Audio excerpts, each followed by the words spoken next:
नमस्कार, मैं उज्ज्वला। उत्तर प्रदेश की बड़ी खबरों में आपका स्वागत है। आज है 22 जुलाई, दिन सोमवार। खबरों की ओर बढ़ने से पहले आपसे एक महत्वपूर्ण बात। अगर आप भी सरकारी नौकरी की तैयारी कर रहे हैं तो यह बुलेटिन आपके लिए और भी खास है, क्योंकि हम करंट अफेयर से कुछ सवाल लेकर के आते हैं, जिसका अगर आपने सही जवाब दिया तो आपका नाम हमारे बुलेटिन के अंत में दिखाया जाएगा। तो चलिए एक नजर डालते हैं आज की सुर्खियों पर। यूपी बना एमएसएमई विकास का ग्लोबल इंजन। जनगणना 2027 में यूपी की जनसंख्या रिकॉर्ड स्तर पर पहुंची। यूनिक प्रॉपर्टी आईडी से जमीन रिकॉर्ड होंगे पूरी तरह डिजिटल। 23 जून को प्रदेश व्यापी ऑनलाइन शिक्षा गोष्ठी होगी आयोजित। वैभव सूर्यवंशी ने लिस्ट क्रिकेट में बनाया नया वर्ल्ड रिकॉर्ड। चलिए एक नजर डालते हैं आज की 25 बड़ी खबरों की ओर। यूपी एसएससी लोअर पीसीएस आवेदन की अंतिम तिथि बढ़ी। उत्तर प्रदेश अधीनस्थ सेवा चयन आयोग ने लोअर पीसीएस परीक्षा के लिए आवेदन की अंतिम तिथि 18 जून से बढ़ा करके 25 जून कर दी है। साथ ही पदों की संख्या बढ़ करके 2587 कर दी गई है। पहले से आवेदन करने वालों को दोबारा रजिस्ट्रेशन नहीं करना होगा, लेकिन नए पदों के लिए लॉगिन कर प्राथमिकता अपडेट करनी होगी। पीईटी 2025 स्कोर वाले स्नातक अभ्यर्थी आवेदन कर सकते हैं। जनगणना 2027 में यूपी की जनसंख्या रिकॉर्ड स्तर पर पहुंची। जनगणना 2027 के पहले चरण में उत्तर प्रदेश के करीब 6 करोड़ मकानों की गणना पूरी हुई है। अनुमान है कि आबादी 25 से 30 करोड़ तक हो सकती है। दूसरा चरण फरवरी से व्यक्तित्व और जातीय गणना के साथ होगा और अंतिम आंकड़े अगले वर्ष मार्च में आएंगे। यूपी में बढ़ी मातृ मृत्यु दर, सरकार ने जताई गंभीर चिंता। उत्तर प्रदेश में मातृ मृत्यु दर 141 से बढ़कर के 154 होने पर सरकार ने चिंता जताई है। कारणों का अध्ययन चल रहा। राज्य में तमिलनाडु मॉडल अपना करके मेडिकल कॉलेजों में सुरक्षित प्रसव बढ़ाने की योजना है, ताकि मातृ मृत्यु दर कम किया जा सके। यूनिक प्रॉपर्टी आईडी से जमीन रिकॉर्ड होंगे पूरी तरह डिजिटल। उत्तर प्रदेश सरकार डिजिटल गवर्नेंस को मजबूत करने के लिए संपत्ति पंजीकरण प्रणाली में बड़ा सुधार करने जा रही है। यूनिक प्रॉपर्टी आईडी, भू आधार और जीआईएस मैपिंग से रिकॉर्ड एकीकृत होंगे। नामांतरण स्वतः होगा, जिससे पारदर्शिता बढ़ेगी और संपत्ति विवाद कम होंगे। यूपी बर्थडे स्पेशल में आज बात होगी अंजलि शुक्ला की। अंजलि शुक्ला भारतीय छायाकार और निर्देशक है और राष्ट्रीय फिल्म पुरस्कार जीतने वाली पहली महिला छायाकार है।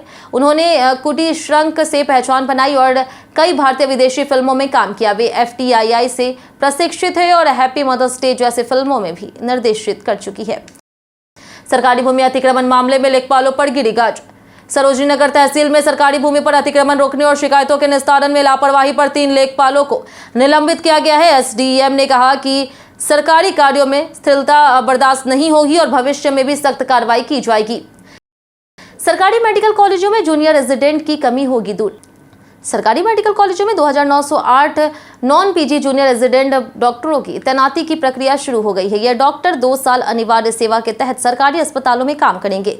इससे डॉक्टरों की कमी दूर होगी और चयनित डॉक्टरों को लगभग 1 लाख रुपए वेतन मिलेगा। 518 सीटों के लिए 391 खिलाड़ियों की मेरिट सूची जारी। देश के 5 स्पोर्ट्स कॉलेजों में 518 सीटों के लिए प्रवेश प्रक्रिया अंतिम चरण में है। 291 खिलाड़ियों की मेरिट सूची जारी कर दी गई है। 167 प्रतीक्षा सूची में है।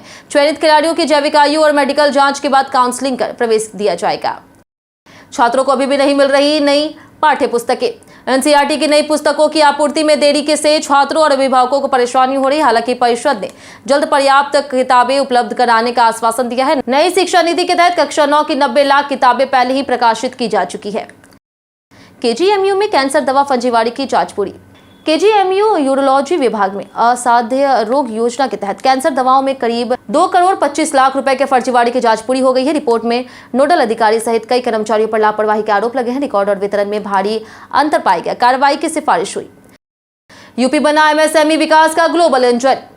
आगरा में ब्रिक्स इंडिया 2026 के तहत MSME फोरम का आयोजन हुआ, जिसमें यूपी ने अपनी मजबूत आर्थिक और औद्योगिक स्थिति पेश की।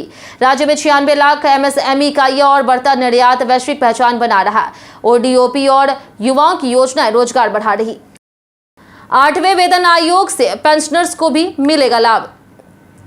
8वें वेतन आयोग की टीम 22 से 23 जून को लखनऊ में कर्मचारी संगठनों और पेंशनर्स की फीडबैक लेगी। इससे वेतन और पेंशन में बढ़ोतरी की संभावना। हालांकि राज्य कर्मचारी संगठनों ने प्रतिनिधित्व न मिलने पर विरोध जताया और वेतन विसंगतियों को दूर करने की मांग की है।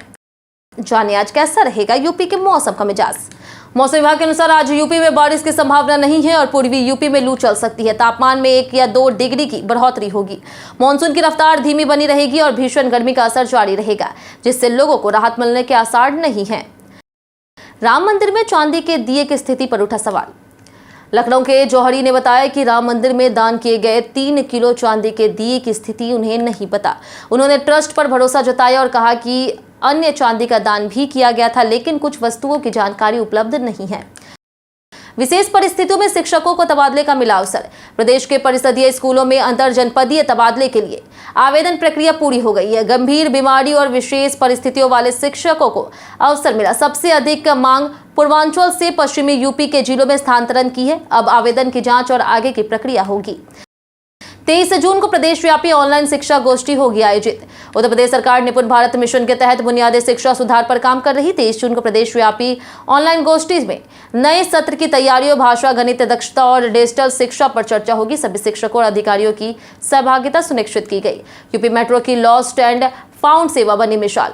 उत्तर प्रदेश मेट्रो के लखनऊ, कानपुर और आगरा नेटवर्क में लॉस्ट एंड फाउंड सेल यात्रियों का खोया सामान सुरक्षित लौटा रही।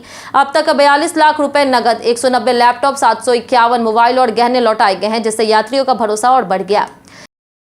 जीएसटी और टीडीएस पर आपराधिक केस नहीं चलेगा। हाईकोर्ट। इलाहाबाद हाईकोर्ट ने कहा कि केवल जीएसटी और टीडीएस राशि देर से जमा होने पर बिना गबन या फिर धोखाधड़ी के आपराधिक मुकदमा नहीं चल सकता। ऐसे मामलों में कार्रवाई केवल जीएसटी कानून के तहत होगी। कोर्ट ने एक मामले में चार्जशीट और कार्यवाही रद्द कर दी है। नगर निगम ने बढ़ाया जन्म मृत्यु प्रमाण पत्र का शुल्क। आगरा नगर निगम ने जन्म मृत्यु प्रमाण पत्र के आवेदन शुल्क में भारी वृद्धि की है, जिससे आम लोगों को बोझ बढ़ सकता है। शुल्क 2 से 20, 550 और 10 से 100 रुपए हो गई है। अमेठी में प्रक्रिया जटिल और महंगी है। वाराणसी मस्जिद मुद्दे पर जरदारी के बयान से बढ़ा तनाव। पाकिस्तान राष्ट्रपति आसिफ अली जरदारी ने वाराणसी की गंज संहिदा मस्जिद को लेकर के अंतर्राष्ट्रीय टिप्पणी की है, जिसका भारत में विरोध हुआ। मुस्लिम धर्मगुरुओं ने इसे आंतरिक मामला बताया। रेलवे मस्जिद को अवैध मान करके हटाने की प्रक्रिया में है, जबकि मामला कोर्ट में भी रहा है। बनारस से नई दिल्ली समेत कई रूटों पर बदले गए ट्रेन। प्रतापगढ़ जंघई रेलखंड पर दोहरीकरण कार्य के चलते 23 से 30 जून तक ब्लॉक रहेगा, जिससे कई ट्रेनों का मार्ग बदला गया है। समय पूर्व निर्धारित और ठहराव रद्द किए गए हैं। बनारस नई दिल्ली समेत कई ट्रेनें घंटों देरी से चल रही, जिससे यात्रियों को भारी परेशानी हो रही। शिक्षक तबादला नीति में उलझे दंपति, आवेदन लौटाने लगे। यूपी में दंपति शिक्षक तबादलों के लिए किए गए आवेदन छात्र शिक्षक अनुपात की शर्तों के कारण वापस लिए जा रहे। सरकार ने न्यूनतम शिक्षक मानक तय किया है, जिससे समायोजन और सरप्लस शिक्षक स्थानांतरण प्रक्रिया हुई है। कई स्कूलों में शिक्षकों की भारी असमानता भी सामने आई।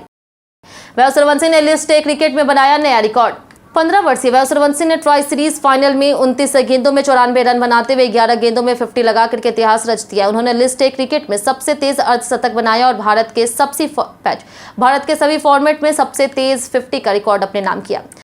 राष्ट्रीय प्रेरणा स्थल से सुबह 5 से 8 बजे तक एंट्री हुई फ्री। लखनऊ के बसंत कुंज स्थित राष्ट्रीय प्रेरणा स्थल में अब सुबह 5 से लेकर के 8 बजे तक मॉर्निंग वॉक निःशुल्क होगी। पहले 15 रुपए टिकट लगता था। एलडीए ने जनहित में यह फैसला लिया है। इसके बाद आने वालों को शुल्क देना होगा। सुविधा तुरंत प्रभाव से लागू है। कई कारणों से दर्ज भारत के इतिहास में आज की तारीख 1900 में गणेश घोष का जन्म हुआ, जो स्वतंत्रता सेनानी थे। 1932 में अमरीश पुरी का जन्म हुआ। वे प्रसिद्ध अभिनेत्री और खलनायक थे। इसी वर्ष कवि जगन्नाथ दास रत्नाकर का निधन हुआ। 1985 में अनिता पोलदुरई का जन्म हुआ और 2000 में कवि केदारनाथ अग्रवाल का निधन हुआ। हम प्रतिदिन आपसे 5 ऐसे जरूरी सवाल उसके जवाब बताएंगे, जो कि यूपीपीएससी जैसे अन्य प्रतियोगी परीक्षाओं में काम आएंगे। सवाल इतिहास, यूपी स्पेशल, विज्ञान, करंट अफेयर्स और भूगोल से रहेंगे। पूछे गए 5 सवाल में आपने कितना सही जवाब दिया, हमें कमेंट करके जरूर बताएं। तो हमारा पहला सवाल है, दुधवा नेशनल पार्क कहाँ है? Option A Lakhimpur Kheri, option B Lucknow, option C Kanpur, option D Bareilly. इसका सही जवाब है ऑप्शन ए लखीमपुर खीरी। हमारा दूसरा सवाल है, औरंगजेब के खिलाफ बुंदेलखंड में विद्रोह की शुरुआत किस शासक ने की थी? Option A Veer Chhatrasal, option B Peshwa Bajirao, option C Ali Mohammad, option D Shah Alam. इसका सही जवाब है ऑप्शन है वीर छत्रसाल। हमारे तीसरे सवाल में से किसके साथ एलआईसी ने ग्रामीण भारत में इंश्योरेंस की पहुंच बढ़ाने के लिए साझेदारी की? ऑप्शन ए है Sahaj insurance services, option B है HDFC life insurance, option C है ICICI prudential life, option D है एसबीआई लाइफ इंश्योरेंस। इसका सही जवाब है ऑप्शन है सहज इंश्योरेंस सर्विसेज। हमारा चौथा सवाल कि हाल ही में उस्मान ख्वाजा किस खेल से संबंधित थे जिन्होंने हाल ही में संन्यास ले लिया? Option A hockey, option B football, option C cricket, option D tennis. इसका सही जवाब है ऑप्शन सी क्रिकेट। हमारा आखिरी सवाल कि भारत की पहली वनडे भारत स्लीपर ट्रेन को गुवाहाटी और किस शहर के बीच चलाया जाएगा? Option A Patna, option B Kolkata, option C Jaipur, option D Varanasi. इसका सही जवाब है ऑप्शन बी कोलकाता। इसी के साथ बढ़ते आज के सवाल के आज का सवाल है, आपके क्षेत्र में यातायात की क्या व्यवस्था है? आप अपना जवाब हमें हमारे कमेंट सेक्शन में लेकर जरूर बताएं। आज के लिए इतना ही। उत्तर प्रदेश की तमाम खबरों के साथ बने रहने के लिए देखते रहे डेली यूपी और साथ ही यूट्यूब चैनल पर देखिए, चैनल को सब्सक्राइब कर दें और अगर आप फेसबुक पेज पर देख रहे हैं तो लाइक और फॉलो जरूर करिए।